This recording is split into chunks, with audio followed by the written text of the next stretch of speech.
Les journées scientifiques initiées par l'ambassade d'Ukraine en République démocratique du Congo sont clôturées à l'Université pédagogique nationale et à l'Université protestante au Congo, placées sous les thèmes écuménisme en temps de guerre. Reportage Jolie Kitoumoua.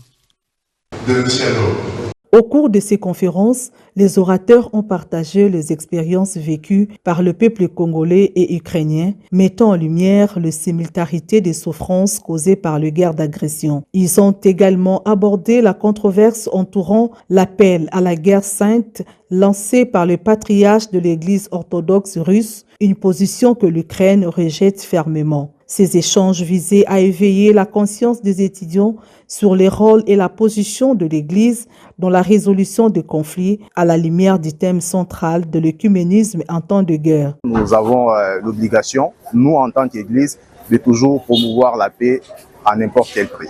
Il nous a encouragés à pouvoir dépasser nos limites afin de pouvoir communier ensemble malgré nos divergences religieuses afin de pouvoir apporter la paix durable en temps de guerre dans notre pays ainsi que chez eux en Ukraine. Que les efforts continuent, surtout pour notre pays, la République démocratique du Congo, que l'Église s'implique dans la recherche de la paix. C'est une très bonne conférence pour qu'on mette fin à la guerre, à la tuerie, et ils ont les mêmes problèmes que nous à l'Est. Vous avez entendu dans tout ce qu'il a dit, je me suis retrouvé avec l'Ukraine au même moment, avec les difficultés que nous avons en République du Congo. Ceux qui font la guerre, violent les femmes à l'Est de notre pays, doivent comprendre que la guerre n'est pas une bonne chose. Il a bien dit que la guerre est démoniaque, elle est satanique.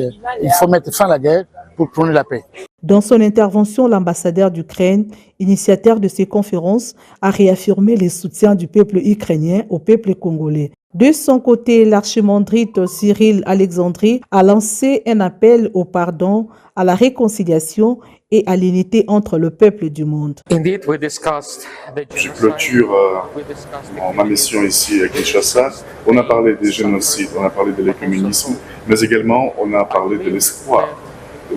Parce que nos deux peuples ont beaucoup souffert et continuer à évoluer, à nous développer. Il convient de signaler que les universités partenaires, notamment l'UPEN, l'UPC, l'UCC, l'USEKIN, envisagent de développer des projets communs avec les universités ukrainiennes dans divers domaines académiques et scientifiques.